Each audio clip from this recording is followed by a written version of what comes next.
ठाणे लोकराज्य समिती जल जंगल जमीन बचाव आंदोलन। ठाणे NKT कॉलेज येथे ठाणेकरांची जन आंदोलन बचाव समितीकडून बैठक आयोजित। या बैठकीत प्रमुख उपस्थिती माजी न्यायाधीश माननीय CL थूल यांची उपस्थिती। या कार्यक्रमात येणारे मान्यवर माजी न्यायाधीश माननीय CL थूल साहेब यांची प्रमुख उपस्थिती लाभली। यावेळी आलेल्या मान्यवरांनी महापुरुषांना पुष्प अर्पण करून अभिवादन केले। या प्रसंगी मान्य श्री शरदचंद्र जाधव वकील मुंबई उच्च न्यायालय, मान्य श्री किशोर दिवेकर वकील मुंबई उच्च न्यायालय, श्रीमती वैशाली पाटील समाजसेविका, श्री DJ बक्षी अध्यक्ष ग्राम सुधार समिती यांनी महामानवांना अभिवादन केले। यानंतर आलेल्या पाहुण्यांचे आयोजक एकनाथ जाधव व यांच्या पदाधिकारी यांनी मान्यवरांचे शाल व पुष्पगुच्छ देऊन स्वागत केले। बैठकीच्या सुरुवातीला आलेल्या पाहुण्यांनी आपले मार्गदर्शन केले व ठाणेकरांना स्ट्रक्चर व डेव्हलपरच्या बाबतीत जल जंगल जमीन बचाव या विषयावर दशा व दिशा याबाबत कायदेशीर चर्चा करून ठाणेकरांना मार्गदर्शन केले।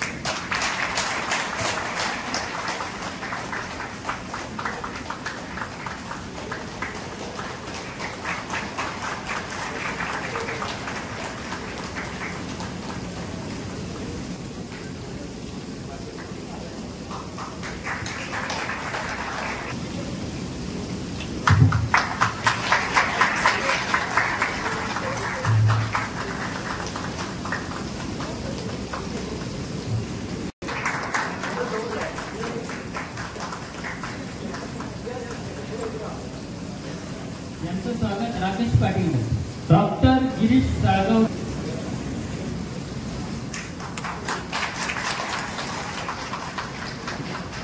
ॲडव्होकेट गौतमी साळके हे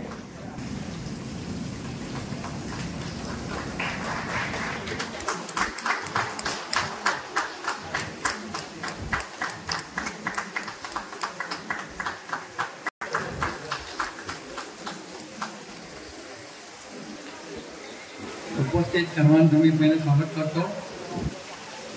डॉक्टर बाबासाहेब आंबेडकरांनी आपल्याला घटना बनवून दिलेली आहे आणि या माध्यमातून अन्न वस्त्र निवारा हा आपला मूलभूत अधिकार आहे आणि आज तोच आपल्याकडून हिरावून घ्यायचा कारस्थान आपल्या महाराष्ट्र शासनाने केलेला आहे। आज 50, 60, 70 वर्ष इथं आम्ही राहतो, ते घर एका मिनिटात आपला खाली करायची वेळ येणार आहे आणि या दृष्टीनं लोक भयभीत झाले। बांधकाम चालू केलं तर कधी पूर्ण होईल याची गॅरंटी नाही, त्या नेत्यांच्या हातामध्ये कधी पटत नाही। जनतेला काय हे सोय देणार? तेव्हा आपल्याला आपली लढाई प्रत्येक घरमालकांनी स्वतः लढाई ठरवलं तरच याच्यात आपल्याला न्याय मिळणार आहे। मी आपलं सुद्धा मनपूर्वक आभार मानतो की आपण आपला स्वतःच्या हक्काच्या लढ्यासाठी आज इथे उपस्थित झालेला, त्याच्यासाठी स्वतःसाठी जबाबदार टाळा नाही। आज ठाणे लोकराज्य समिती या समितीचं सुरुवात काही ठाणे शहरातील ऍक्टिव्हिस्ट लोकांनी मिळून एकत्रित करून गेल्या 2 महिन्यापासून त्याची सुरुवात झालेली आहे। आज हा तुम्हाला कार्यक्रम दिसतोय, परंतु या कार्यक्रमातून 2 महिन्याचा एक काळ गेलेला आहे आणि या सर्व ऍक्टिव्हिस्ट लोकांनी मिळून आजचा हा संकल्प कार्यक्रम जो आज जनसंवाद म्हणून मार्गदर्शन शिबिर म्हणून आज इथे आयोजित करण्याचा आपण योजना केला। आजच्या या विषयाच्या अंतर्गत सांगू इच्छितो की आज जर पाहिलं, खरं तर लोकशाहीमध्ये लोक ही राष्ट्राची संपत्ती असली पाहिजे आणि ते आपल्याला आज इथं उत्तर दिसत नाही। आणि तसेच लोकांना या बाबतीमध्ये संविधानाने दिलेले जे मूलभूत अधिकार आहेत, निवारा, आरोग्य आणि सर्जनशील जीवन जगणे हा त्यांचा मानवाधिकार अधिकार आहे, तसेच नैसर्गिक सुद्धा अधिकार आहे. आणि असं असताना आज या देशामध्ये आपल्याला निवारा या प्रश्नावर आंदोलन करावं लागतं. आता साहेबांनी सांगितलं की जनावरांना कुत्र्या, मांजरांना, वाघ किंवा जंगलातले सगळे प्राण्यांना त्यांना काय हक्क मागावा लागतो का?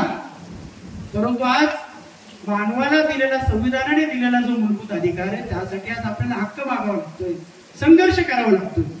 ही या देशामध्ये सर्वात मोठी शोकांतिका आणि या लोकशाहीला काळीमा फासणारी गोष्ट आहे, अशी मी आज इथं जाणीवपूर्वक ही गोष्ट केवळ आम्ही मतं मिळवायची आणि सत्तेवर बसायचं, विधानसभेमध्ये बसून ठाणे शहराच्या विकासाच्या नावानं एक मोठं नोटिफिकेशन काढायचं आणि त्या ठिकाणी ज्या ज्या वस्त्या त्यांना अडचणीच्या वाटतात त्या सर्व वस्त्या, जुन्या सोसायट्या किंवा ज्या कंजेस्टेड वस्त्या आहेत किंवा जुनी घरं आहेत, वाडे आहेत, सोसायट्या आहेत, चाळी आहेत, तर या सर्वांना त्या क्लस्टर योजनेचा भाग करून त्याला कायद्याचं स्वरूप देण्याचा प्रयत्न करणे म्हणजे कल्पकता नाही. म्हणजे शासन चालवणं हाही त्याचा प्रकार नाही. खरं म्हणजे राज्यकर्त्यांनी काय करायला हवं, त्यांनी लोकाभिमुख योजना, तुम्ही क्लस्टर करा, SRA करा, म्हाडाच्या माध्यमातून तुम्ही विकास करा, सिडको करा, त्याच्यानंतर ठाणे स्मार्ट सिटी लिमिटेडची कंपनी निर्माण करा. हे सर्व काय चाललंय, अनागोंदी आहे. मुळात आपल्या भारतीय संविधानानं पूर्ण भारतामध्ये गावखेड्यापासून तर संपूर्ण देशाचं व्यवस्थापन, राजकीय व्यवस्थापन, सामाजिक व्यवस्थापन, त्याच्यानंतर तुमचं ऍडमिनिस्ट्रेटिव्ह सर्व बाबी कशा पद्धतीने केल्या पाहिजेत याची सगळी मुद्देसूद माहिती किंवा सर्व संविधानामध्ये बाबासाहेबांनी लिहिलेलं आहे. हे देखील तुम्हाला गोष्ट पाहणं अत्यंत आवश्यक आहे ना.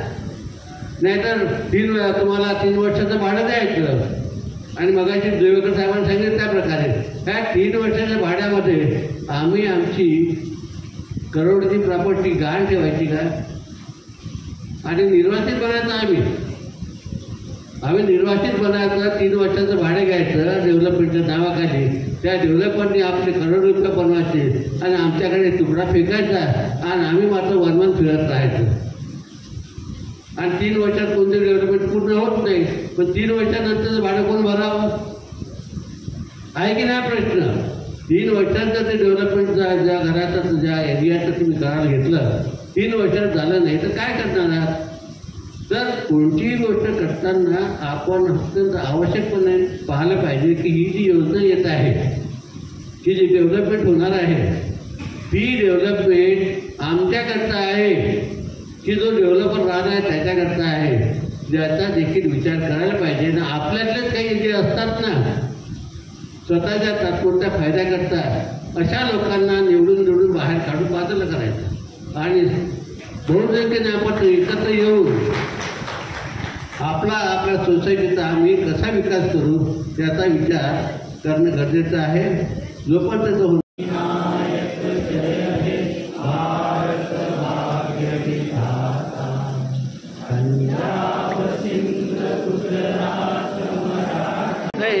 त्यांची जे बैठक ज्यासाठी आज आयोजित केली आहे त्यांचा मूळ उद्देश एकच होता की झोपडपट्टीवासियापासून तर निर्णयाच्या आपल्या सहकारी गृहनिर्माण संस्था आहेत त्या लोकांना त्यांचे हक्क माहीत व्हायला पाहिजे, त्यांच्या सदस्य ते मालक आहेत आणि त्यांना त्या सोसायट्यामध्ये फक्त निव्वळ तुम्ही ॲग्रीमेंट करून तुम्ही त्याचे सदस्य म्हणून नाही तर तुम्ही मालक झाले पाहिजे आणि तुमचे कन्व्हेन्शन लीड जे आहेत त्या कन्व्हेन्शन लीड बनवण्याकरता सोसायटीच्या पदाधिकाऱ्याला एवढंच नाही तर जो डेव्हलपर असेल त्यांनी देखील त्या कन्व्हेन्शन लीड त्या दिल्या पाहिजे आणि मालकी हक्क त्या सदस्यांना मिळाला पाहिजे. हे आवश्यक आहे. याची जनजागृती करण्याच्या दृष्टिकोनातून आज ही सभा झालेली आहे आणि जे काही प्रश्न आणखी निघतात जसे आदिवासीचे प्रश्न आहेत किंवा ज्यांना आपण निर्णय आपल्या योजना अंतर्गत ज्यांना आपण भूमिहीन करतो त्यांच्या नोकऱ्याचे प्रश्न आहेत, त्यांच्या पुनर्वसनाचे प्रश्न आहेत, ह्या देखील बाबतीमध्ये जे कायदे आहेत त्या कायद्याचं कशा प्रकारे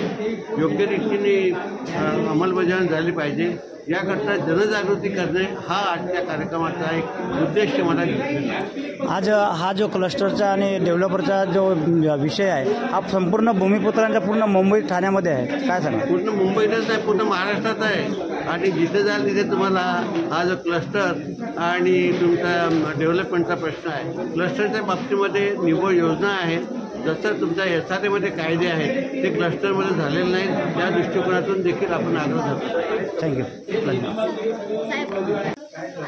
खरं तर मला हे आवर्जून सांगावं वाटतं की लोकशाही देशामध्ये लोक ही राष्ट्राची संपत्ती असली पाहिजे. परंतु लोक आणि नागरिकांकडे ज्या पद्धतीने पाहिलं जातं की आम्ही जो विकास करू, आम्ही जे ठरवू ते तुम्हाला मान्य करावं लागेल. म्हणजे लोकशाहीमध्ये लोकांचाच विचार कुठेतरी अग्रगण्य पकडला जात नाही असं मला वाटतं.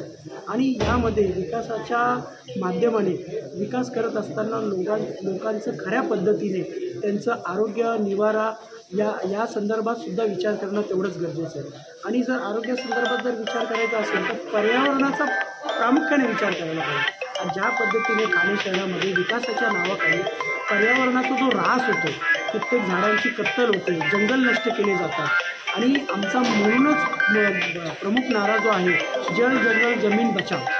कारण की ह्या मानवाच्या मूलभूत गरजेपेक्षा एक त्याशिवाय ते श्वासच घेऊ शकत नाही, त्याशिवाय ते जगूच शकत नाही. म्हणून जल जंगल जमीन वाचवणं हे ठाणेकरांचं, नागरिकांचं प्रथम कर्तव्य असलं पाहिजे. प्रशासन तर विकासाच्या माध्यमाने अशा खूप साऱ्या भविष्यातसुद्धा योजना येतील, पण त्या योजना आपल्याला आपला निवारा आणि आरोग्य याला धरून आहेत का हा सुद्धा विचार करायला पाहिजे. आणि त्या पद्धतीने मुबलक पाणी पुरवठा त्या ठाणे शहराला मिळतोय का याचासुद्धा विचार करायला पाहिजे. हे असं मला वाटतं. क्लस्टर ज्या पद्धतीने लोकांमध्ये आणि झोपडपट्ट्यांमध्ये आणि वस्त्यांमध्ये नेऊन सांगितलं जातं की क्लस्टर खूप छान आहे, तुम्हाला एवढा एरिया मिळेल, त्याच्यानंतर त्या व्यतिरिक्त तुम्हाला चांगल्या पद्धतीचं जीवनमान मिळेल. परंतु आमचा सर्वात मोठा प्रश्न आहे आम्हाला मालकी मिळेल का.